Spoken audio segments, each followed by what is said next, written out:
রবি ইবনে সুলাইমান হজ করতে যাবেন। ওরা 10 জন। জোরে কোন কয়জন? রবি ইবনে সুলাইমান দূরের এক আত্মীয়ের বাড়ির থেকে দোয়া নিয়ে আসার সময় গভীর রাত্রে তাকায় দেখে রাস্তার পাশে কে যেন কি করতেছে। একটু নিকটে গিয়ে দেখে একটা মহিলা মরা গাদার গা থেকে গোস্ত কাটতেছে আর টোপলা বাঁধতেছে। রবি ইবনে সুলাইমান চিন্তায় পড়ে গেল, একে তো গাদা খাওয়া হারাম, তারপরে মরা গাদার গোস্ত কাটতেছে। এই মহিলার অবশ্যই খারাপ মহিলা, কোনো হোটেলের সঙ্গে হয়তো যোগাযোগ রেখেছে, এই মরা গাদার গোস্ত দেয়, সেইটা পাক করে হোটেল আলো হয়তো মানুষদেরকে খাওয়ায়। দেখি মেয়েটা কোথায় যায়। রবি ইবনে সুলাইমান নিজের বাড়িতে গভীর রাত্রে না গিয়া ওই মেয়েটার পিছনে পিছনে নিরাপদ দূরত্ব বজায় রেখে রাস্তা নিল। মেয়েটা একটা ভাঙ্গা বাড়ির মধ্যে ঢোকার সঙ্গে সঙ্গে 2টা মেয়ে কাঁদতেছে আর বলতেছে, মা আর ক্ষুধার জ্বালায় পারতেছে না, মা তাড়াতাড়ি আমাদের খাবার দাও। মা বলতেছে, এই দেখো গোস্ত আনছি, এই গোস্ত সিদ্ধ করে তোমরা খাও, আল্লাহর শুকরিয়া আদায় করো। রবি ইবনে সুলাইমান চমকে যায়, নিজের মা হইয়া মেয়েদেরকে মরা গাদার গোস্ত দিয়ে বলতেছে সিদ্ধ করে খাও, আল্লাহর শুকরিয়া আদায় করো। তিনি লোকমা দিয়ে বললেন, মা আমি নিজের চোখে দেখছি, মা তুমি মরা গাদার গোস্ত কাইটা তোমার মেয়েদেরকে দিছো। এবার মেয়েটা বলতেছে, পথিক রে, আমার বাড়িতে আজকে 5-7 দিন হলে খাবার নাই, আমার স্বামীও দুনিয়া থেকে বিদায় নিয়েছে, এখন আমি মা কি করব? রাতের অন্ধকারকে চাদর মনে করে আমি বের হয়ে গেছি। হালাল না হারাম জীবিত আমি এটা তমিজ করতে পারি নাই, আমার মেয়েদের ক্ষুধা নিবারণ করার জন্য আমি মরা গাদার গোস্ত কেটে এনে দিয়েছি। রবি ইবনে সুলাইমান বলে, মা আমি এবার হজে যাবার চাইছিলাম বন্ধুদের সঙ্গে, আমি আর হজে যাব না, আমার হজের সব সম্পত্তি আমি তোমাদেরকে দিয়া দিব। তিনি এক দৌড়ে বাড়িতে আসলেন, হজের যত সামান আসলো সব ওই মেয়েকে দান করলেন। মার মেয়ে মিলে দোয়া করতে চাল্লাহ, যেই মানুষটা হজে না গিয়ে তার সব সম্পদ আমাদেরকে দান করে দিল, আল্লাহ মক্কা মদিনা তার বাড়ির জন্য হাজির করে দিও। রবি ইবনে সুলাইমান বলে, মা উল্টা দোয়া করো না, মক্কা মদিনা কোনোদিন মানুষের বাড়িতে হাজির হয় না, বরং মানুষকেই মক্কা মদিনায় যাইতে হয়। মার মেয়ে বলতেছে, বাবা শোনো, আমরা হলাম দোয়া করা আর কবুল করার মালিককে। নির্দিষ্ট সময়ে ওই 9টা বন্ধু এসেছে, চলো বন্ধু হজে যাই। বলে, তোমরা যাও, এবার আমি যাবার পারবো না। সবাই বলতেছে, তুই না বহু লোককে বললি হজে যাবো, তাহলে হজে কেন যাবি না? বলে, আমার অসুবিধা আছে ভাই, তোমরাই যাও। ওই 9 বন্ধু হজ করে হজের সমস্ত কাম শেষ করে রবি ইবনে সুলাইমানের বাড়ির দরজা এসে ডাকতেছে, রবি ইবনে সুলাইমান দরজা খোল। রবি ইবনে সুলাইমান দরজা খুলে দেখে ওই 9টা বন্ধু তার দরজার সামনে দাঁড়ায়। আল্লাহ রাসূল বলেছেন, তোমাদের এলাকার কোনো মানুষ হজ করে যখন তোমাদের এলাকায় ফেরত আসে, তুই মহব্বত নিয়ে ওই হাজির চোখের দিকে যদি তাকাও, ওই চোখ দিয়ে মক্কা মদিনা দেখে যে সব পাইছে, সেই সওয়াব আল্লাহ তোমাকে দান করে দিবে। রবি ইবনে সুলাইমান বললেন, ভাই তোমরা হজ করে আইছো, আমি জানলে তোমাদের সঙ্গে দেখা করতাম।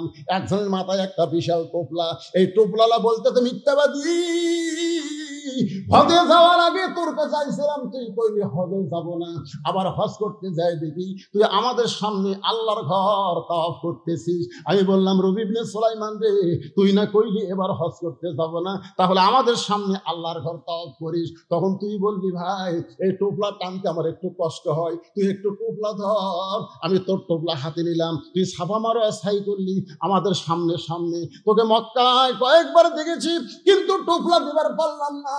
মনের আগে গেলাম মদিনায়, মদিনায় গিয়ে দেখি রাসূলের রওজার পাশে দাঁড়ায়া তুই আল্লাহর নবীর সালাম দিচ্ছিস। আমরা টোপলা তোকে দিবার চাইলাম, কিন্তু তুই যেন কোথায় হারিয়ে গেলি রে মিথ্যাবাদী। একসঙ্গে হজে যাবার চাইছিলাম, একসঙ্গে গেলি না, তাওয়াফ করার সময় আমার টোপলা দিলি। আমরা 9টা বন্ধু কয়েকবার তোকে দেখলাম, আমাদের দেখা দিলি, কিন্তু আমাদের সঙ্গে না এসে আগেই বাড়িতে এসে দরজা বন্ধ করে দিছিস। তোর টোপলা তুই নে, তুই হলি মিথ্যাবাদী, তুই মুনাফিক। 9টা বন্ধু টোপলা দিয়ে যখন চইলা যায়, রবি ইবনে সুলাইমান টোপলা নিয়ে কান্দার বলে, আল্লাহ আমি তো হজে যাইনি, আল্লাহ আমি তো হজে যাইনি, আমার বন্ধুরা কেমন করে এমন কথা বলতেছে, এইটা কিসের টোপলা গো আল্লাহ? আমার মুনাফিক মিথ্যাবাদী বলে গেল, আমি জীবনে এমন কি অপরাধ করলাম গো আল্লাহ? কাঁদতে কাঁদতে যখন বেহুশ হয়ে পড়ে যায়, এমন সময় আল্লাহর নবী রবি ইবনে সুলাইমানের মাথায় হাত দিয়ে বলে, রে রবি ইবনে সুলাইমান কান্দিস না, ওই অনাথ এতিমকে তোর হজের সমুদয় সম্পদ দান করার কারণে একজন ফেরেশতাকে তোর চেহারায় রবি ইবনে সুলাইমান বানায়া আল্লাহ তোর নামে হজ করায় আনিছে।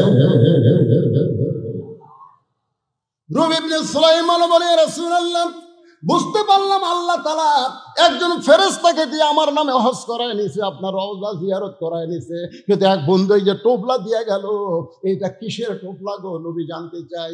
সঙ্গে সঙ্গে নবী কোরআনের আয়াত তেলাওয়াত করলেন, ওয়ামা তুনফিকু মিন শাইইন ফি সাবিলিল্লাহি ওয়াফা ইলাইকুম ওয়া আনতুম লা তুজলামুন। আয়াত দিয়ে নবী বুঝাই দিলেন টোপলার খবর, আয়াত দিয়ে বুঝাই দিলেন বাজান গো মুতিমুল জায়ান, ক্ষুধার থেকে অন্ন দান করার দরকার আছে না নাই?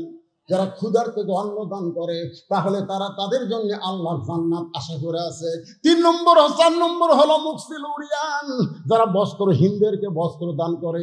এই যে কঠিন শীতের মধ্যে বস্ত্রহীনদেরকে যারা বস্ত্র দান করে আল্লাহর জান্নাত তাদের জন্য আশা করে আছে। আর 5 নম্বর হলো ওমান সাল্লি আলা হাবিবির রহমান, নেকির চাইতে পাপ বেশি। ধাক্কায়া ধাক্কায়া জাহান্নামের ফেরেশতারা যখন জাহান্নামে নিয়ে যাবে, ওই সময় আমাদের নবী আমাদের সামনে দাঁড়িয়ে যাবে। ফেরেশতারা বলবে দাঁড়ায় লাভ নাই, নেকির চাইতে পাপ বেশি। আল্লাহ হুকুম করছে জাহান্নামে, আল্লাহ নবী কিছুই বলবেন না। ফেরেশতা জিবরাইল এসে সালাম দিয়ে বলবেন, ইয়া রাসূলুল্লাহ, এর সামনে দাঁড়ায় কি করবে? এর নেকির চাইতে পাপ বেশি। এ কারণে আল্লাহ জাহান্নামে ঘোষণা করছে। আল্লাহ রাসূল তখন বলবেন, জিবরাইল, আল্লাহ হাকিম হয়ে আমার উম্মতকে আসামি বানায় বিচার করেছে, আমি নবী উকিল সেখানে ছিলাম না। এই বিচার আল্লাহ করতে পারে, কিন্তু আমি নবী এই বিচার মানি না। আল্লাহ বলবে, জিবরাইল নবীকে বলো তার আপিলকে আমি গ্রহণ করলাম। আমাদেরকে আবার নিয়ে যাওয়া হয় মিজানের কাছে, নেকের পাপ ওজন করে দেখা যাবে নেকির চাইতে পাপ বেশি। আল্লাহ বলবেন, হাবিব দেখেন নেকির চাইতে পাপ বেশি, এখন কি উপায়? সঙ্গে সঙ্গে নবী, আমরা যে নবীর প্রতি দুরূদ শরীফ পড়ি, এই দরুদ কিন্তু আমাদের আমল নামাও নাই, আল্লাহর কাছেও নাই। এই দরুদ চলে গেছে মদিনায়, সেই দরুদগুলো নেকির পাল্লায় দেওয়া হবে, সঙ্গে সঙ্গে নেকির পাল্লার ওজন বেশি হবে। এখন ওই টোপলার মধ্যে কি আছে? গুরুত্বপূর্ণ খবর কি আপনারা শুনতে চান?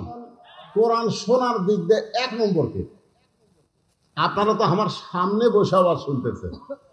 আর 1 নম্বর শ্রোতা নবী গভীর রাত্রে কোরআন তেলাওয়াত করেছে, ও ঘরের পিছনে দাঁড়িয়ে দাঁড়িয়ে সারা রাত কোরআন শুনছে। জোরে বলেন তার নাম কি?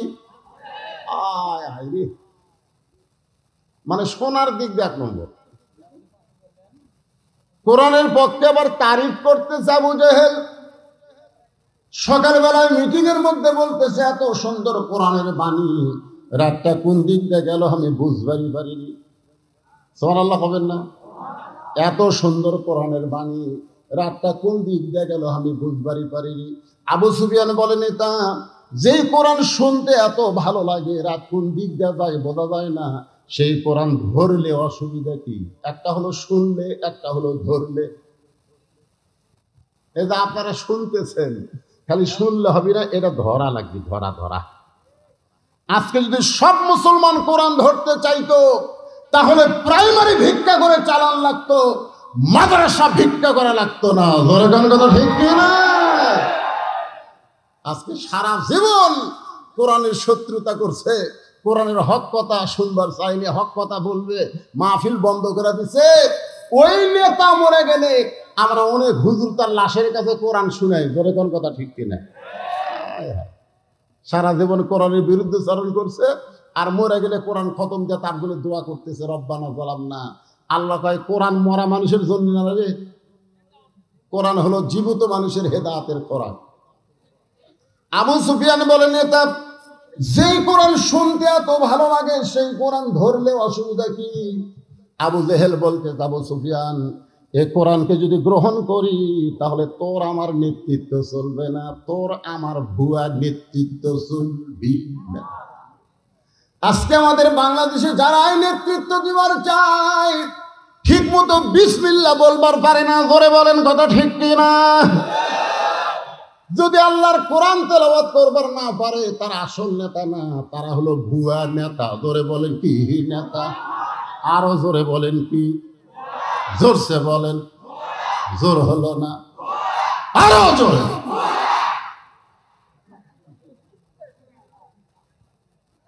কি বুঝতেছেন? কোরআন খালি শুনলে হবে না ভাই রে, এই কোরআনকে গ্রহণ করা লাগবে। কোরআনকে যদি বান্দা গ্রহণ করে সেই মানুষটা কেমন হবে? যেই মানুষটা 1 নম্বর সন্ত্রাসী ছিল, যেই মানুষটা নাঙ্গা তরবারি নিয়ে নবীকে হত্যা করার জন্য রওনা দিয়েছিল, সেই মানুষটা কোরআনের পরশ পাইয়া এক সময় আল্লাহ তাআলা অর্ধ পৃথিবীর খলিফা বানায় দিল। দেখেন কোরআনের পরশ পাইলে তার চরিত্র কেমন হয়।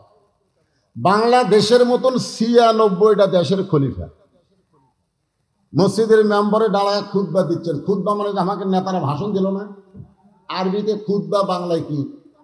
ভাষণ দেওয়া। ওমর ফারুক যখন ভাষণ দিচ্ছেন, এমন সময় মাঝখান থেকে একজন দাঁড়িয়ে বলতেছে, আমিরুল মুমিনিন, আপনার ভাষণ আমরা শুনবো না। প্রধান বক্তা এসে গেছে, আর ভাষণ চলে না? সেটা না। আমিরুল মুমিনিন, আপনার ভাষণ আর শুনবো না। ওমর ফারুক বললেন, আমার অপরাধ কি? সাহাবী বললেন, আপনার অপরাধ হলো আমাদেরকে খাটো পাঞ্জাবি দিয়ে আপনি লম্বা জুব্বা পরে খুতবা দিচ্ছেন, আমাদেরকে বাইতুল মাল থেকে খাটো পাঞ্জাবি দিয়ে আর আপনি লম্বা জুব্বা পরে খুতবা দিচ্ছেন। যতক্ষণ আপনার লম্বা জুব্বার কাহিনী না বলবেন ততক্ষণ আপনার খুতবা আমরা শুনবো। আচ্ছা, ওমর ফারুকের কি চামচা নাই? চামচা? এত বড় নেতাকে একটা লোক অপমান করতেছে, আর একটা চামচাও কথা কয় না। আল্লাহর কোরআন দিয়ে যখন রাষ্ট্র চলবে তখন কোনো চামচা থাকবে না। ধরে বলেন কথা ঠিক কিনা? আসরের নামাজ 4 রাকাত, তুমি 2 রাকাতে বসো, সমস্যা নাই। 4 রাকাতে বসো, সমস্যা নাই। কিন্তু 3 রাকাতে বসলা কেন? তুমি যত বড় ইমাম হও, তোমার যতই ভক্ত থাক দুনিয়ায়, একটা ভ্যানওয়ালা পর্যন্ত তোমাকে লোকমা দিয়া খাড়া করে দিবে। ধরে কোন কথা ঠিক কিনা?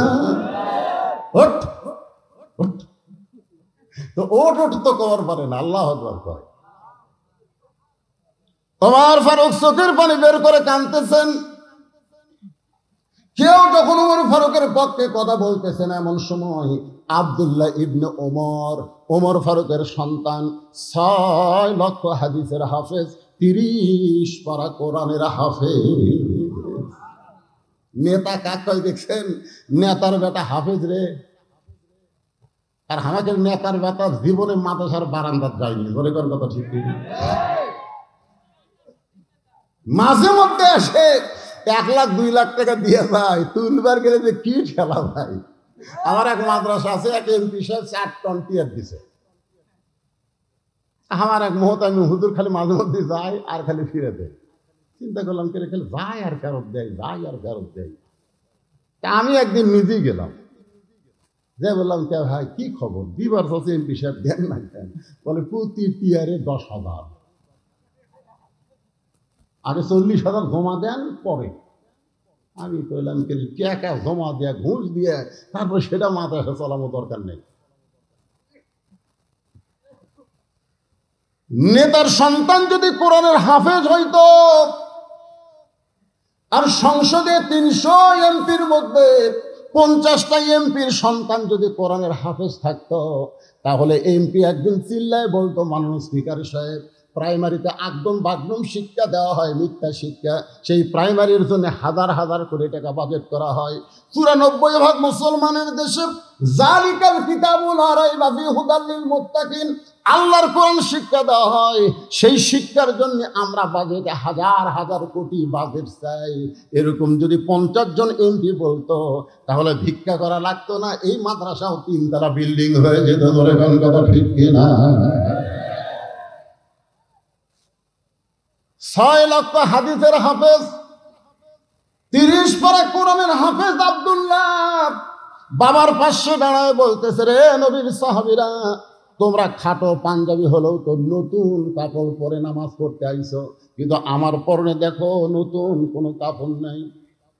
ওসমান গনি বলে, আব্দুল্লাহ, আজকে জুমার দিনে সবাই নতুন কাপড় পরে নামাজ পড়তে আইছে, আর তুমি পুরাতন কাপড় কেন পরলা? আব্দুল্লাহ বলতেছে, আমি যদি নতুন কাপড় পরে নামাজ পড়তে আসতাম তাহলে আমার বাবার জুব্বা লম্বা হতো না। তোমরা তো সবাই ঘুম পাড়ো, তোমরা সবাই যখন ঘুমাও তখন আমার বাবা ঘুমায় না। তোমরা সবাই যখন ঘুম পাড়ো, অর্ধপৃথিবীর খলিফা আমার বাবা তখন ঘুমায় না। বহুদিন আমি মাকে দেখেছি দরজায় দাঁড়িয়ে থাকতে। আমি মাকে জিজ্ঞাসা করতাম, মা, আমার বাবা কোথায়? মা বলতেছে, মানুষের দুঃখ কষ্ট দেখার জন্য ঘুরতেছে। অর্ধপৃথিবীর খলিফা, কোরআনের পাগল, ঘুরতেছে, দেখে মরুভূমির মধ্যে তাঁবু টাঙ্গায়া কে যেন কি পাক করতেছে, আর দুইটা বাচ্চা খালি মা মা বলে কাঁদতেছে। উমর ফারুক চিন্তায় পড়ে গেলেন, এত রাত্রে কি পাক করে, বাচ্চাগুলা কান্দে। নিকটে গিয়ে বলতেছে, মা, তুমি এমন কি করতেছো? তোমার বাচ্চাগুলো ক্ষুধার জ্বালায় কান্দে, আর তুমি তাদের খাবার দাও না। উটের গোস্ত হলে বড় করে 1 ঘন্টা লাগবে, দুম্বার গোস্ত হলে 8 ঘন্টায় সিদ্ধ হবে, গভীর রাত হলে এখনো সিদ্ধ হয় না। তুমি কেমন মা? তোমার কি দয়া নাই? মা কান্দার বলে, পথিক, তুমি যে দিক দিয়ে যাচ্ছিলে সেই রাস্তা দিয়ে যাও। আমার বাড়ি হলে ইয়ামিন দেশে। আমি গতকাল মদিনার খলিফা ওমরের কাছে আইছিলাম, কিন্তু এত মানুষের ভিড়, আমি ওমরের কাছে যাবার পারি নাই। আমার ক্ষুধার্ত সন্তানকে নিয়ে আমি মরুভূমির মধ্যে তাঁবু টাঙ্গায়া, আমার সন্তান যখন বারবার খাবার চাই, আমি পাতিলে পানি আর পাথর দিয়ে নিচে আগুন জ্বালায় সিদ্ধ করতেছি। আমার পাতিলের পাথর কোনোদিন সিদ্ধ হবে না। আমার সন্তানকে এত বেশি খিদা লাগছে, আমি মনে করেছিলাম ওরা এক সময় ঘুমায় যাবে। আমার মনে হয় আমার সন্তান 2টা রাত কাটাবার পারবে না। সঙ্গে সঙ্গে হযরত ওমর এক দৌড় বাইতুল মালের দরজায় গিয়ে বলে, আসলাম, তাড়াতাড়ি 1 বস্তা খাবার আমার মাথায় উঠায় দে। আসলাম বলে, আমির আল মুমিনিন, আমি হলাম চাকর, কি কোথায় নিয়ে যাওয়া লাগবে আমারে হুকুম দেন। ওমর ফারুক বলে, আসলাম রে, একজনের পাপের বোঝা আর একজন মাথায় নেয় না, যে আমার মাথায় উঠায় দে।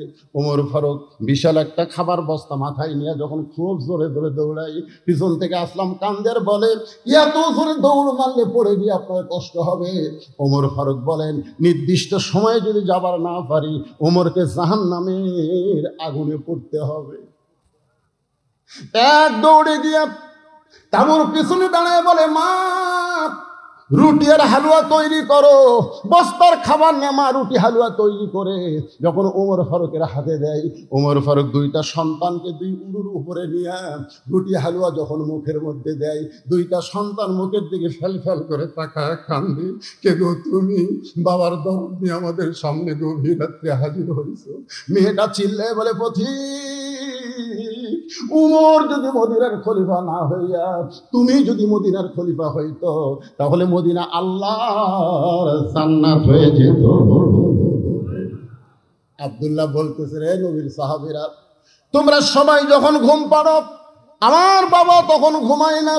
গভীর রাত্রে আমার দরজায় গিয়ে ডাকতেছে, আব্দুল্লাহ, আব্দুল্লাহ বলে ডাকতেছে।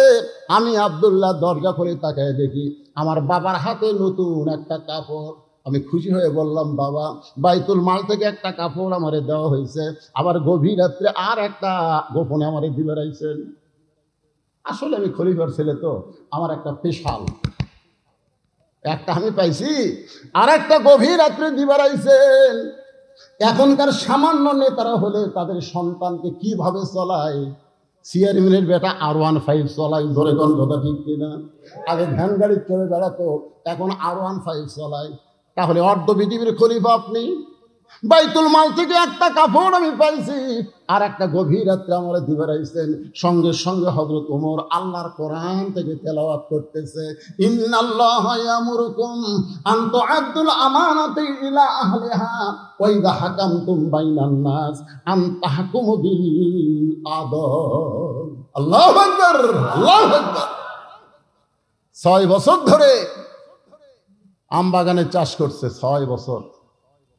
এবার জ্যৈষ্ঠ মাসে দেখবার গেছে আম পাকছে কিনা, যা দেখে গাছের ডালে ছোট্ট একটা বাচ্চা পাক আম পাড়তেছে আর ব্যাগের মধ্যে তুলতেছে। বাগানের মালিক বলে আমি খাইনি, আমার পরিবারের কেউ খায়নি, আর তুই আমার কাছে চলে আম পাড়তেছিস, তোর বাপক যা বিচার দেবো রে, এই তোর বাপক যা বিচার দেবো। ছেলে খালি মুচকে মুচকে হাসে। বাগানের মালিক বলে হাসিস কেন? বলে হাসার কারণ হলো আমার বাবা কোথায় যা বিচার দেবেন, আমার বাবা।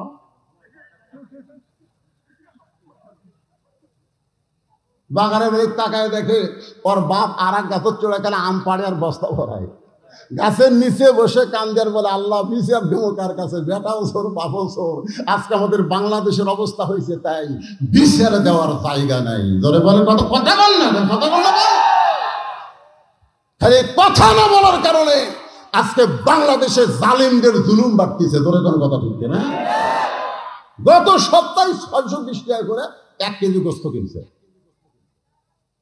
এবার জামাই আইছে, শাশুড়ি বলতেছে 1 কেজি হবে না, 2 কেজি আনেন। তো এখন 1300 টাকা লিয়ে গেছে, 2 কেজি আনবে। 2 কেজির দাম হয় 1240 টাকা, লিয়ে গেছে কত? 1300। তো কসাইকে বলতেছে ভাই 2 কেজি গোস্ত দাও। 2 কেজি গোস্ত দেওয়ার পরে 1300 টাকা দিছে। কসাই টাকা নিয়ে বলতেছে আর 100। কে রে, গত সপ্তাহে লিয়ে গেলাম 620, হ্যাঁ 60 টাকা ফেরত দে। না না না, আর 100 দেন, 700 করে লাগছে। ওই তখন আস্তে করে কষার দিকে তাকে দেখে সাইডে দাও থসে, হস করে দাও নিছে, দিয়ে যার উপর গোস্ত কাটে ওই খাইটা মারছে লাত্তি। লাত্তি মারা কষার ঘাড়ের উপর দাও ধরে বলতেছে কত করে কেজি গো? কষাই বলতেছে আপনি জানবেন, আপনার কাছে কোনো দরকার নেই।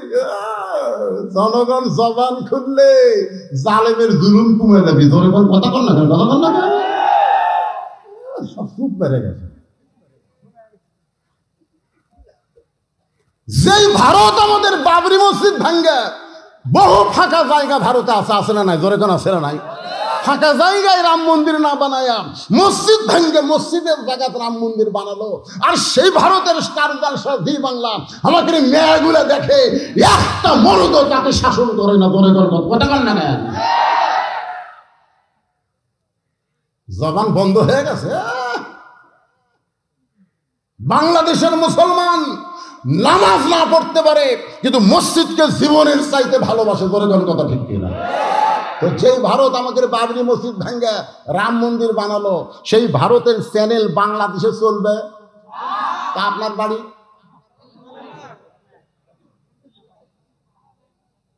এসার নামাজ পড়ে বাড়িতে গেছে, যা দেখে বউ যে ঘরত বসে আছে ঘর থেকে লো লো লো লো লো লো হরি হরি হরি হরি কি লো লো লো লো হরি হরি কি দেখে বউ জি বাংলা দেখতেছে। মারা লাগবে না খালি বন্ধুগণ, মুসলমানের ঘরে ভারত চলবে না। মুসলমান ভারতকে বয়কট ঘোষণা করলো। ধরে কথা ঠিক না? আমাদের কলিজা আগুন ধরে দিছে মসজিদের জন্য, শুধু মসজিদের জন্য 32,000 ফিলিস্তিনি শহীদ হয়ে গেছে। ধরে কথা ঠিক কিনা? শুধু মসজিদের জন্য ছোট ছোট বাচ্চারা পর্যন্ত জীবন দিচ্ছে। বাইতুল মুকাদ্দাস আমাদের দখলে দিবি না, এই জীবন আমরা রাখবো না। আর সারা ভারতের আমাদের বাবরি মসজিদ ভাঙ্গা রাম মন্দির বানালো, আর আমাদের বউগুলা ওদের চ্যানেল দেখতেছে। এই মেয়ের এই ও শুনে কি হবে রে? আবার প্রজেক্টরের মাধ্যমে আমার দেখাচ্ছে।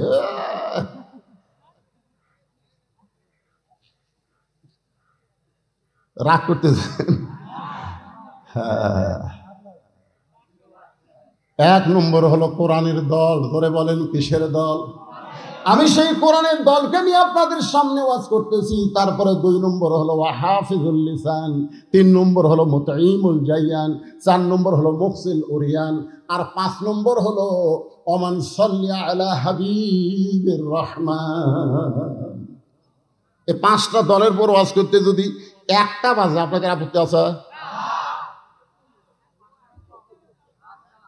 না? আপনাকে এলাকার কাজ কাম লাগিতে বুঝছেন না? আমি কিন্তু এখানে এশার নামাজের অনেক আগে আছি। আপনারা জানেন আমি কখন আছি জানেন? এশার নামাজেরও 8 ঘন্টা আগে আছি। কিন্তু হাত তুলে দিবি, তুলে দেবো। আমি চিন্তা করলাম টাটকা 2 ঘন্টা ওয়াজ করে 12টায় মোনাজাত করবো, টাটকা ওয়াজ না। নেতা নতুন মাদ্রাসার নেতারা আসুক, কিন্তু প্রত্যেক নেতা 5,000 করে টাকা দেওয়া লাগবে। দিছে আমি আমার জীবনে 39 বছরের ওয়াজের বয়সে কোরআনের মঞ্চে মহিলা মানুষ ভাষণ দেয় আজকে প্রথম শুনছি ভাই। আমার 39 বছরে তুমি গলার কাছে গলার দড়ি দেওয়া লাগবে জোরে কর কথা ঠিক না কে রে ওর স্বামী কি মরছে কে রে তো বইয়ের পক্ষে স্বামী দোয়া চাবি রে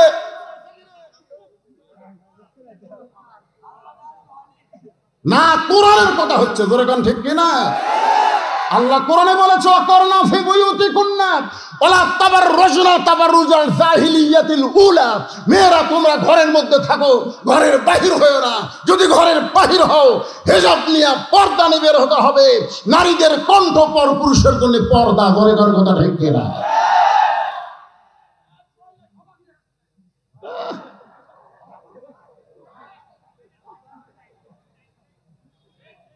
ঘুম ধরবি ঘুম ধরিচ্ছে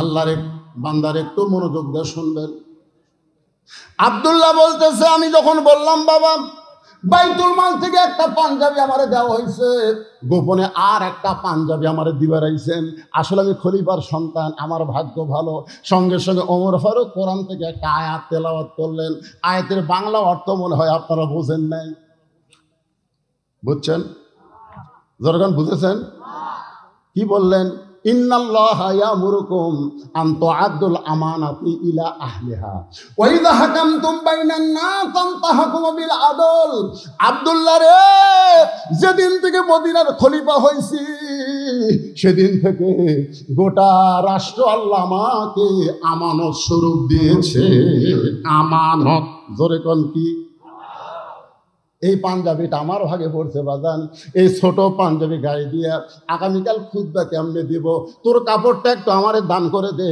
তোরটা আর আমারটা মিলা আমি একটু লম্বা জুব্বা বানাবার চাই আব্দুল্লাহ বাড়ি নবীর সাহাবীরা রে আমার নতুন কাপড়ের টুকরা আমার বাবাকে দান করার পর বাবা সারা রাত তার কাপড় আমার কাপড় একত্র করে লম্বা জুব্বা বানায় খুতবা দেয় এখন বলো খুতবা শোনা যায় কিনা যায় সমস্ত সাহাবীরা আল্লাহর কোরআন দিয়ে যখন রাষ্ট্র চলবে এমন ভালো নেতা মুসলমান দেখতে পাবে তাহলে আল্লাহর কোরআনের দরকার আছে না নাই আল্লাহ কোরআনে বলতেছেন একটু মনোযোগ দিয়ে শুনবেন জালিকাল কিতাবু লা রাইবা ফি হুদাল লিল মুত্তাকিন এই কোরআনের মধ্যে কোনো সন্দেহ ধোঁকা গোজামিল হুদাল্লিল মুত্তাকিন দেখেন হুদাল্লিল কাফিরিন নাই হুদাল্লিল মুত্তাকিন কেবলমাত্র যারা মুত্তাকি হবে তাদেরকে আল্লাহর কোরআন হেদায়েত দেবে এই মুত্তাকির এক নম্বর বৈশিষ্ট্য হলো আল্লাযীনা ইউমিনুনা বিল গায়ব অদৃশ্যের প্রতি বিশ্বাস স্থাপন করা কেউ না দেখলেও কে দেখতেছে আরো জোরে এখনই আসর নামাজ পড়ছে এখনই নামাজ পড়া জমির ধান দেখবার গেছে ধান দেখবার যায় দেখে ওপর জমির পানি চলমল করতেছে নিচে ওর জমির পানি নাই চারিদিকে তাকাচ্ছে কেউ নাই আস্তে করে বসে বুঝলেন ওই দুই হাত দিয়ে আল কাটছে কাটা ওই পানি দিয়ে হাত বসে দুই আবার খাড়া হয়ে চারিদিকে তাকাচ্ছে কেউ দেখেনি আলহামদুলিল্লাহ কেউ দেখেনি আপনারা বলেন তো কেউ দেখছে কে আজকে যদি এই বিশ্বাস আমাদের অন্তরে থাকলো কেউ না দেখলো আল্লাহ দেখতেছে একলাই 10টা সিল মারবো কাটতো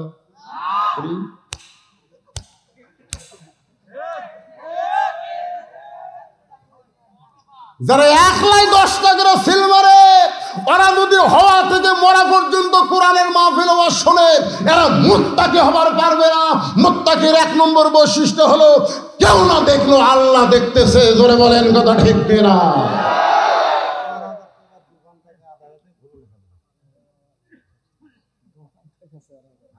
এরা টাকা ঠিক করে ফেলে দিছে এ যারা দোকান দিয়েছে তোকে ছাড় দেন নেই,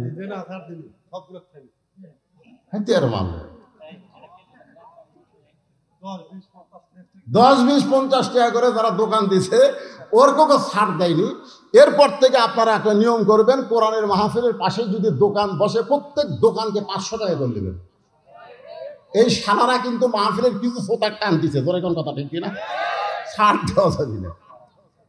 আজকে 4000 টাকা দোকানদাররা দান করছে, আল্লাহ তাদের দানকে কবুল করুক, জোরে কোন আমিন। জোরে বলে আল্লাহ। এই স্লিপ এখন দিয়ে না আদায় করছি করতেছি।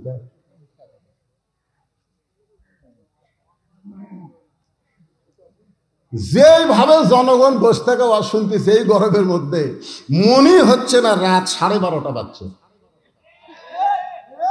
কেবা মুরব্বী, ও চাচা আপনি কোথায় উঠে গেলেন? বারে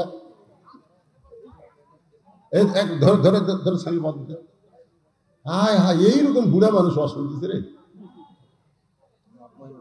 একটু মনোযোগ দিয়ে শোনেন। কোরআনের দল 1 নম্বর কিসের দল? কোরআনের দলের উপর কথা বলতেছে, একটু মনোযোগ দেন। এরপর আল্লাহ বলতেছে আল্লাযীনা ইউমিনুনা বিল গায়ব। এরপরে বলা হচ্ছে ইয়াকিমুনাস সালাত, নামাজকে কায়েম করা লাগবে। নামাজ পড়লে হবে না, নামাজ কায়েম করা লাগবে। জোরে কোন কি করা লাগবে?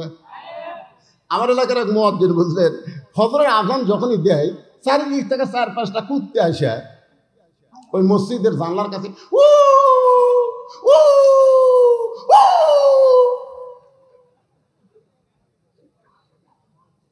আমি চিন্তা করলাম, কিন্তু মুয়াজ্জিন আযান দেয়, কুত্তা করে বাজলো কার? একদিন আমি মুয়াজ্জিনকে বললাম, কে মুয়াজ্জিন ভাই, আপনাকে এখন সবচেয়ে বিরক্ত কে করতেছে? কয় হুজুর এই 4-5টা কুত্তে হুজুর। এই এরা ঘুম পাড়ে, কিন্তু আমি যে আযান দেওয়া শুরু করি তারা মসজিদের জানলার কাছে এসে হু হু করে। আমি কইলাম কি যদি করে ভাই? হুজুর আমি তো বুঝবার পারতেছি না।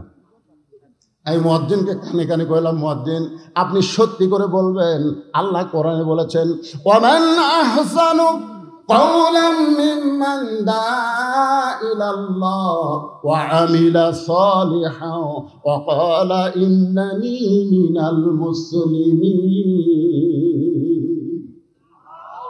আচ্ছা, আপনি যে সালাতু খায়রুন মিনান নাওম বলতেছেন ফজরের আযানে, আপনার বেটা নামাজ পড়ে? মুয়াজ্জিন বলতেছে হুজুর আমার 3টা আগে আছে, এক শালা নামাজ পড়ে না। আমি বললাম এই জন্য কুত্তা লোকমা দিছে যে তুমি আযান দাও, তোমার বেটারাই নামাজ পড়ে না। ওয়াকিমুস সালাত মানে কি? শুধু মুয়াজ্জিন নামাজ পড়লে হবে না, মুয়াজ্জিনের 14 গোষ্ঠী নামাজ কায়েম করা লাগবে। ধরে কথা কন না কেন? মুমিনদের 2 নম্বর বৈশিষ্ট্য হলো নামাজ কায়েম করতে হবে।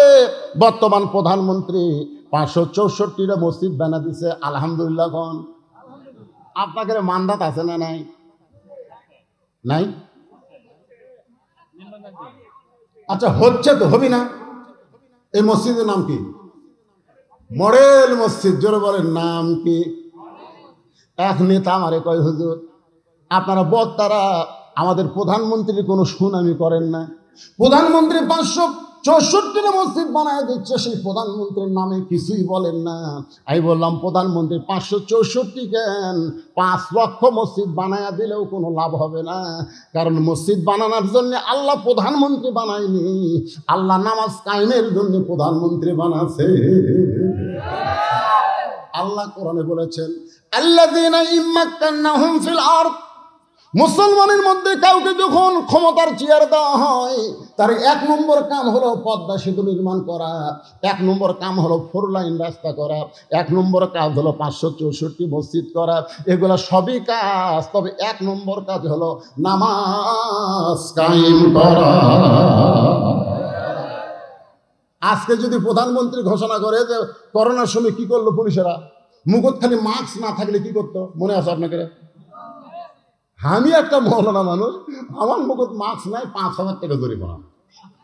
আপনারা দেখেননি, ফেসবুকে দিছিল। হ্যাঁ, মানে আমারটা এই জন্যই করছে যে আপনি একটা মৌলানা হয়ে মুখত মাস্ক পরেননি, এই রাগের ছড়ি। আসলে 200 টাকা জরিমানা, কিন্তু আমার 5000 করছে। আপনারা বলেন প্রধানমন্ত্রী যদি ঘোষণা করে, শুধু মডেল মসজিদ নয়, মডেল মসজিদে মুয়াজ্জিন যখন আজান দিবে, ওই আজান দেওয়ার সাথে সাথে মুসলমান দাবি করে মসজিদের মধ্যে ঢোকে না, ওদের পাছার কাপড় খুলে 5টা করে দেয়। এই আইন যদি প্রধানমন্ত্রী চালু করে দেয়, আপনারা বলেন তো আমাদের যুবকেরা আজান দেওয়ার পরে বেড়ে ঘুরবি? আমাদের যুবকেরা যদি 5 ওয়াক্ত নামাজ পড়তো, তাহলে আপনারা বলেন তো যুবকদের চরিত্র কেমন হতো? কে বলেছে? এজরকান কে বলেছে? আল্লাহ বলেছেন ইন্নাস সালাতা তানহা আনিল ফাহশাই ওয়াল মুনকার, একমাত্র নামাজই পারে মানুষকে যাবতীয় খারাপি থেকে বাঁচায় দিতে। এরা কিন্তু রাত 1টার পরে সবাই যখন ঘুমায় যায়, বাপ মা ঘুমাইছে, জানলা দরজা বন্ধ করে 4G মোবাইল ওয়াইফাই দেওয়া আছে, এখন অশ্লীল ভিডিও বার করে। যদি নামাজ পড়তো, সেই যুবক কোনোদিন মেসির সাপোর্টার হতো না। যে ব্যক্তি 5 ওয়াক্ত নামাজ পড়ে, সেই যুবক কোনোদিন নেইমারের সাপোর্টার হতো না। যেই যুবক 5 ওয়াক্ত নামাজ পড়ে, সে কোনোদিন আর্জেন্টিনার পতাকা টাঙ্গাতো না। জোরে কোন কথা ঠিক কিনা? আপনার এলাকার একটা যুবক আপনি বার করেন, যে যুবক 5 ওয়াক্ত নামাজ জামাতে পড়ে, ওই আবার আর্জেন্টিনার জার্সি গাউট দেয়, একটা বার করেন। তাহলে আল্লাহর কোরআন সত্য না মিথ্যা? আল্লাহর কোরআন বলতেছে ইন্নাস সালাতা তানহা আনিল ফাহশাই ওয়াল মুনকার, একমাত্র নামাজই পারে মানুষকে যাবতীয় খারাপি থেকে বাঁচায় দিতে। কোরআনের দল সম্পর্কে অনেক সময় বললাম, এবার 2 নম্বর দল হলো ওয়া হাফিজুল লিসান, জবানকে সংযত করা। এখন 3 জন একত্রে চা খাওয়ার বসলে বসে করে, তুই কাক ভোট দিব রে? এ মনোযোগ দিয়ে শুনবেন। তা আপনাকে মার্কা বাড়াচ্ছে নাকি? মার্কা বাড়াচ্ছে? এখনো বাড়ায়নি। তো যাই হোক, উই কবি না ভাই,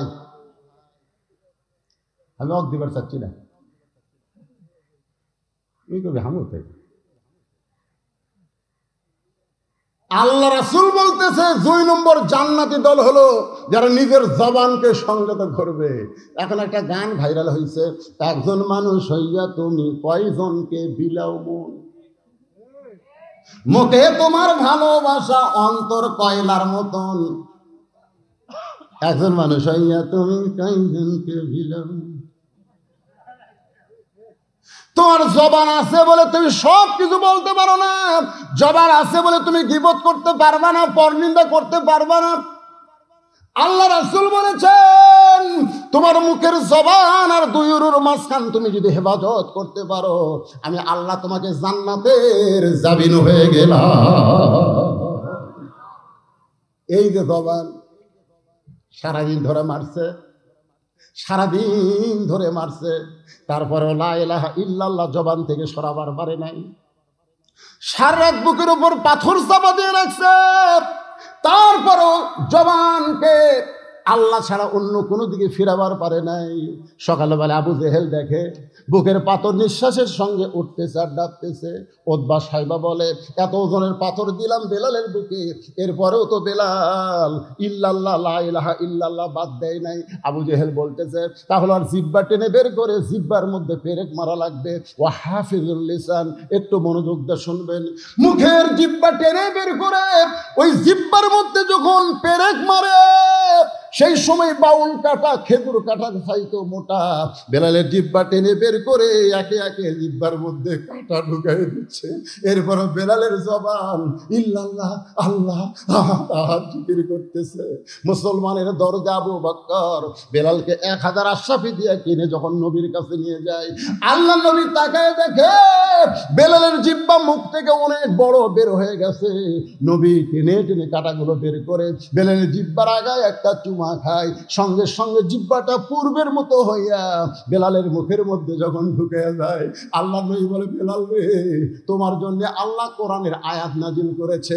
আল্লাহ বলেছেন, ইন্নাল্লাযীনা ক্বালু রাব্বুনাল্লাহু সুম্মা ইসতাকামু তাতানাজ্জালু আলাইহিমুল মালায়েকা আল্লা তাখাফু ওয়া লা তাহজানু ওয়া আবশিরু বিল জান্নাহ। বেলাল রে, দুনিয়াতে থেকে বিদায় নেওয়ার সাথে সাথে আল্লাহ তোমার জন্য 8টা জান্নাতের দরজা খুলে দিবে। বেলালের চোখ দিয়ে দর দর করে পানি পড়ে। রাসূল বলে, বেলাল সুবহানাল্লাহ কও। বেলাল কয়, হুজুর মরে গেলে আল্লাহ জান্নাত দিবে। এত কষ্ট করে জবানকে হেফাজত করলাম, ওই কাফেরদের কথা না শুনে আল্লাহর জিকির করলাম, এর বিনিময়ে কি আল্লাহ দুনিয়াতে আমারে কিছুই দিবে না? রাসূল বলে, বেলাল তুমি কি চাও? বেলাল বলে, গোপনে আল্লাহ জিকির করার পরে এত কষ্ট যারা আমাকে দিল, সে আল্লাহু আকবার জোরে জোরে আমি বলবার চাই। রাসূল বেলালের কপালে চুম্বন দিয়ে বলে, বেলাল রে, মক্কায় আল্লাহ জোরে বলার পরিবেশ নাই। যেদিন জোরে বলার পরিবেশ হবে সেই দিন সবার আগে তুমি আল্লাহু আকবার জোরে মুয়াজ্জিন হয়ে আযান দিবে। আজকে আমরা সেই জবানকে সাইজ করার জন্য একবার তাকবীর দেওয়া লাগবে। পারবেন ভাই? গলা খাকারে দেন। লিল্লাহি তাকবীর। এক সাইডে জোরে আপনার পারবেন না। এরা দেয়নি নাকি?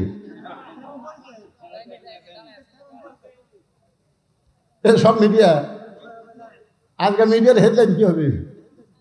ভুয়া ভুয়া। এবার সবাই দেবেন একসাথে, লিল্লাহি তাকবীর। আল কোরআনের আলো। কোন জায়গা করলেন বোঝা গেল না। ঘরে ঘরেও না, সংসদেও না, অ্যাঙ্গেলে মার দেওয়া লাগবে। আপনারা বলবেন সব জায়গায় জালো। আল কোরআনের আলো, কোরআন হাদিস যেখানে, দুনিয়ার মুসলমান লিল্লাহি তাকবীর। 3 নম্বর হলো ওয়ামুতঈমুল জাইয়ান, যারা ক্ষুধার্তকে অন্ন দান করবে। ক্ষুধার্তকে অন্ন দান করা বোঝেন? আমাদের বাংলাদেশে কতগুলা লোক আছে প্রত্যেক বছর হজে যায়, যায় কি যায় না? এ কথা কোন যায় কি যায় না? সেদিন দেখলাম এক বক্তা ওয়াজের মঞ্চে বলল, আমি 51 বার হজ করছি। কতবার? আপনারা বলেন তো, ওই বক্তার বাড়ির আশেপাশে কি কোনো গরিব নাই? হজ জীবনে কয়বার করা লাগবে? তাহলে 51 বার যে করছে,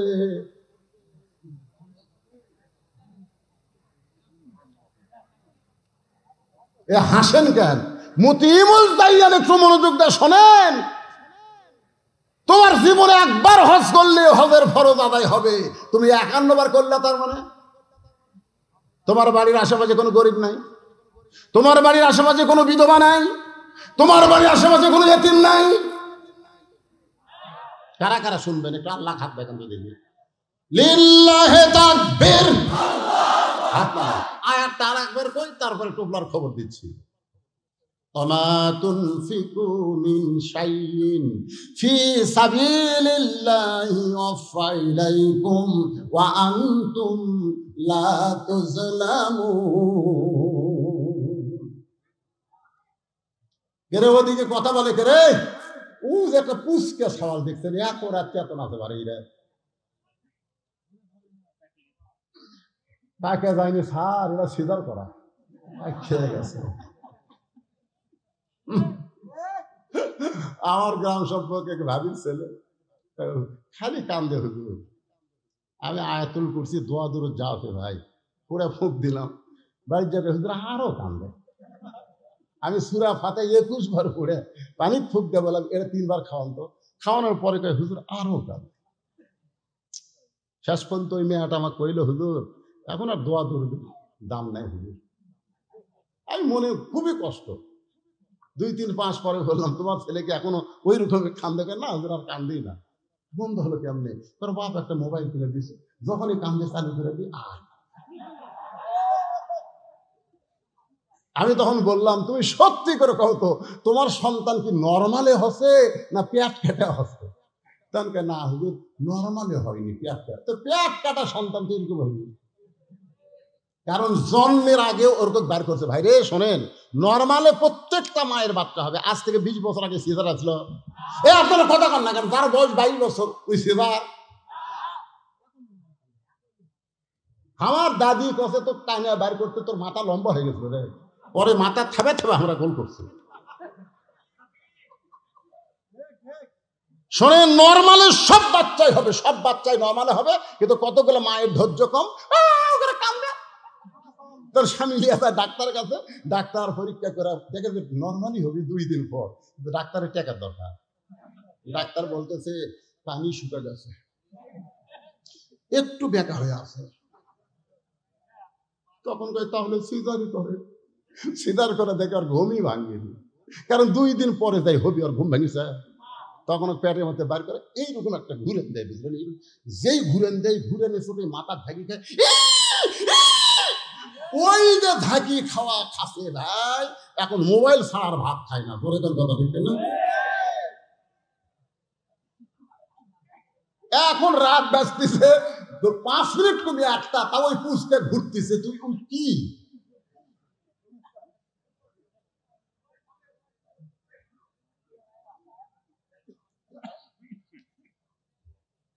মন খারাপ করতেছি? আমি মুরব্বী মানুষ, এখন এলো ওয়াজ না করলে তো ওয়াজ হবে না।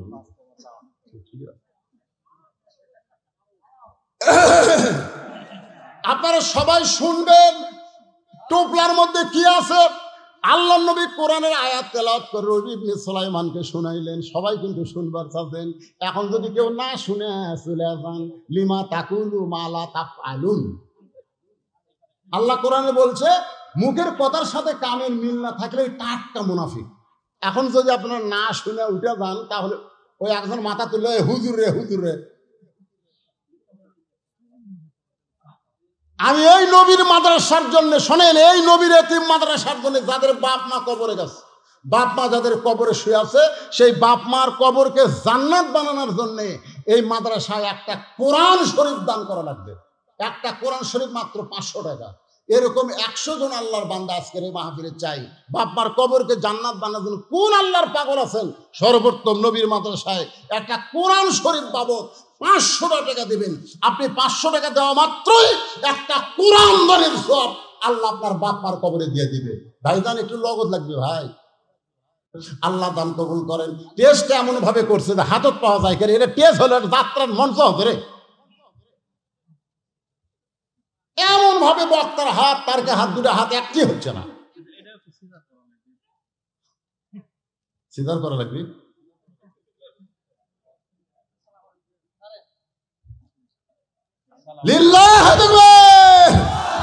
আপনি কোরআন শরীফ খেলে ভেনু করে গুনবেন, এগুলো সব একই চলতে পারে। সব এলো সবই কোরআন। আমিনুল ইসলাম অধ্যক্ষ সাহেব, আমিনুল ইসলাম অধ্যক্ষ সাহেব, আপনি কি আছেন? কোথায়? কুটিরে কোন 20,000? আমিনুল ইসলাম অধ্যক্ষ সাহেব 10,000 টাকা ধরে বলেন মারহাবা। মান এরকম 2-1টা লেখা দেন তো। এই কোরআন সব দেন দেন দেন দিয়ে দেন। টাকা বগর থাকলে তার কাছে আমার দাবি আছে। আর যারা আজকে দিবার পারতেছে না, বাকি দিবেন, তারা মনে মনে কালকে এসে দিয়ে দিবেন। নাম হলো মামুনুর রশিদ, নুরুল্লাহবাদ, 5,000 টাকা বাকি। আল্লাহ মামুনুর রশিদের দানকে আল্লাহ আপনি কবুল করেন। মাহফুজুর রহমান নয়ন, উপজেলা চেয়ারম্যান পদপ্রার্থী, সিমেন্ট দিয়েছে 8 ব্যাগ। হবার পারলে দিবি, না হলে দিবি। এলা মারিফতি পেঁয়াজ আছে বাবা রে। কে রে, চেয়ারম্যানের ডাল আছে, এই যদি ভোট ফেল করে সিমেন্ট দিবি, বাঁশ দিবি, বাঁশ। ও আগামীকাল দিবি? আগামীকাল মাশাআল্লাহ। ইলেকশনের আগে তাহলে ভাইকে আমি বলবো 8 বস্তা না দিয়ে আর 2 বস্তা দিয়ে 10 বস্তা দিয়ে আমরা দোয়া করে দে, আল্লাহ থেকে জয়ের মালা গলায় পরায় দে। জোরে কোন আমিন। কয়টা হলো?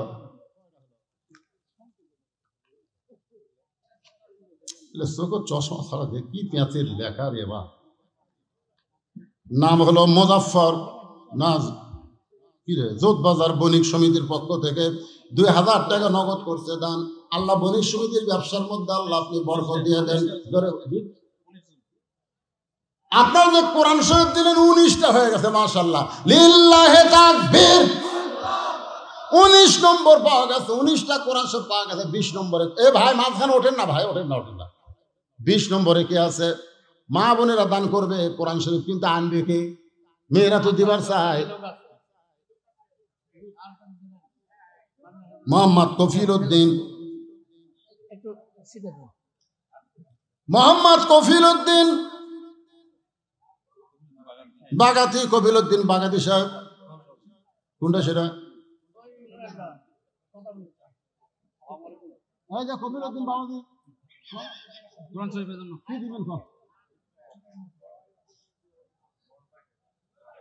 বলেন, আপনারা এতক্ষণ দেননি কেন? এ আব্দুল মান্নান যখন আদায় করলো তখনই সব দিয়ে শেষ করা লাগবে। হেডমাস্টার দিছে, দিছে 10,000 দিছে।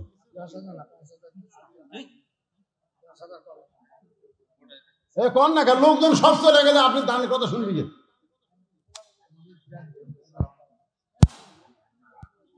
এ ভাই শোনেন, কোরআন আয়াতের অর্থটা শোনেন রে, শোনেন শোনেন। আল্লাহ নবী বলতেছেন, রে রবি ইবনে সুলাইমান, তুমি যে গরিব অসহায়কে দান করেছো, হজের সমুদয় অর্থ তুমি যে দান করেছো, এই টোপলার মধ্যে আল্লাহ 10 গুণ তোমাকে বাড়ায় ফেরত দিছে। ওমা তুনফিকু মিন শাইইন ফি সাবিলিল্লাহি ওয়াফা ইলাইকুম। আপনার যে আজকে দান করতেছেন, এদের টাকা দিচ্ছেন, আপনারা মনে করতেছেন আল্লাহ আপনার কাছ থেকে কাড়ে নিচ্ছে? আল্লাহ আর 10 গুণ আগামীকাল আপনাকে দিবে। বিশাল একটা অ্যাক্সিডেন্ট ছিল আপনার আগামীকাল, সে অ্যাক্সিডেন্ট থেকে আল্লাহ আপনাকে হেফাজত করবে। আপনার ছেলে হয়তো বিপদে পড়তো, মেয়ে বিপদে পড়তো, সমস্ত বিপদ আপদ, আপনার জমিতে ধান আছে, আসমানের বেলা জমিনের বেলা থেকে আল্লাহ আবাদগুলো হেফাজত করবে। আল্লাহ বলেছেন, আমাকে দাও, আমি রহমত স্বরূপ 10 গুণ তোমাকে দুনিয়াতে দিব, আর আখিরাতে আল্লাহ আপনাদেরকে জান্নাত দিয়ে দিবে। আল্লাহ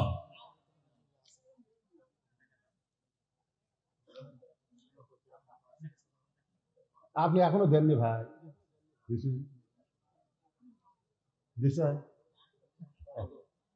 না অনেকে দান প্রকাশ করে না।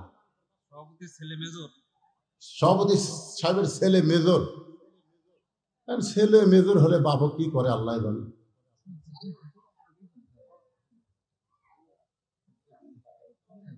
আচ্ছা ঠিক আছে, ঠিক আছে, সবাই ইস্তেগফার, আস্তাগফিরুল্লাহ রাব্বি মিন কুল্লি জামবি ওয়া তুবু ইলাইহি, লা হাওলা ওয়ালা কুওয়াতা ইল্লা বিল্লাহিল আলিয়্যিল আযীম। আল্লাহুম্মা সাল্লি আলা মুহাম্মাদ, আল্লাহুম্মা বারিক আলা মুহাম্মাদ, আল্লাহুম্মা সাল্লি আলা মুহাম্মাদ, আল্লাহুম্মা বারিক আলা মুহাম্মাদ। সকলে হাত তুলে আল্লাহুম্মা আমিন। আল্লাহুম্মা আনতাস সালাম ওয়া মিনকাস সালাম, তাবারাকতা ইয়া যাল জালালি ওয়াল ইকরাম। মাবুদ, নতুন মাদ্রাসা মতি রহমান আমারে কইল, হুজুর এখন 1 বছর পূর্ণ হয় নাই। আল্লাহ 2 জনের মাথায় পাগড়ি পরানো হলো। আল্লাহ সেই প্রথম অধিবেশনে তোমার বান্দারা রাত 1টা পর্যন্ত জান্নাতের বাগানে বসেছিল। আল্লাহ মেহেরবানি করে আজকের মাহফিল আমাদের সকলের হেদায়েতের জন্য, নাজাতের জন্য, জান্নাতের জন্য কবুল করে না। আল্লাহ যা হাদিয়া মঞ্জুর করেছো সোনার মদিনায় নৈফাকে রওজা মোবারকে আল্লাহ কবুল করো। সবার জন্য দোয়া হবে। আয় আল্লাহ তাআলা, এই মাদ্রাসায় যারা জমি দিল, মাদ্রাসার ঘর নির্মাণে যারা সহযোগিতা করলো, আজকেও যারা নগদে বাকিতে হাজার হাজার, এমনকি গামছার মধ্যে 10টা টাকাও যারা দান করে দিল, আল্লাহ সকলের দানগুলোকে জান্নাতের বিনিময় হিসাবে আল্লাহ কবুল করো। আমরা যারা হাত তুলেছি সকলে বলেন, রব্বির হামহুমা কামা রব্বায়ানি সগীরা। বাপ মা যদি কবরে যায়, আল্লাহ বাপ মার কবরকে জান্নাতের টুকরা বানাও। আমার সম্মানিত মা বোনদেরকে আবেদা সালিয়া পর্দা নিয়ে কবুল করো। ফিলিস্তিনের মুসলমানকে আল্লাহ তুমি বিজয় দিয়ে দাও। বাইতুল মুকাদ্দাস আল্লাহ মুসলমানকে দাও। আল্লাহ যারা দুনিয়া থেকে বিদায় হয়েছে, শাহাদতের মর্যাদা দিয়ে দাও। আহত অবস্থায় আছে আল্লাহ সুস্থ দাও। আয় আল্লাহ তাআলা, আসমানি বালা জমিনি বালা থেকে অত্র এলাকার আবাদগুলোকে তুমি হেফাজত করো। আল্লাহ এই বাজারের প্রতি রহমত বরকতের দরজা খুলে দাও। যারা কষ্ট করে মেহনত করে এত সুন্দর আয়োজন করেছে, রাতে বৃষ্টি হলো, সকালবেলায় মনে হচ্ছিল মাহফিল হবে না, আল্লাহ সেই মাহফিলটা রাত 1টা পর্যন্ত হলো। আল্লাহ মাহফিলে যারা কষ্ট করে এত সুন্দর আয়োজন করলো, তাদের সকলকেই জান্নাতি কবুল করো। আল্লাহ আজকের মাদ্রাসার সম্মানিত সভাপতি মুরব্বী মানুষ, আল্লাহ আল্লাহ তাকে তুমি কবুল করো, হায়দায়ে তাইবা দান করো। মাহফিলের সভাপতি, মাহফিলের বিশেষ অতিথি, মাহফিলের প্রধান অতিথি এমপি সাহেব সহ আল্লাহ সকলকে তুমি কবুল করো। অনেক উপজেলার চেয়ারম্যান, ভাইস চেয়ারম্যান দোয়া চেয়েছে, আল্লাহ আমরা সকলের জন্য দোয়া করে আল্লাহ সকলকে তুমি কবুল করো। আল্লাহ খাস করে মিডিয়ার ভাইদেরকে আল্লাহ তুমি কবুল করো। আল্লাহ যাদের মিডিয়ার মাধ্যমে মানুষ কোরআন হাদিসের আলোচনা শুনতে পায়, আল্লাহ তাদের সর্বাধিক বিপদ আপদ মুসিবত থেকে এদেরকে হেফাজত করো। আল্লাহ সুবহান রাব্বিকা রাব্বিল ইজ্জাতি আম্মা ইয়াসিফুন ওয়া সালামুন আলাল মুরসালিন ওয়ালহামদুলিল্লাহি রাব্বিল আলামিন। ওয়া জাল আখিরাতি কালিমাতুন ইনদাল মাউতি। পড়েন সকলে লা ইলাহা ইল্লাল্লাহু মুহাম্মাদুর রাসূলুল্লাহ সাল্লাল্লাহু আলাইহি ওয়াসাল্লাম। আসসালামু আলাইকুম ওয়া রাহমাতুল্লাহি ওয়া বারাকাতুহু।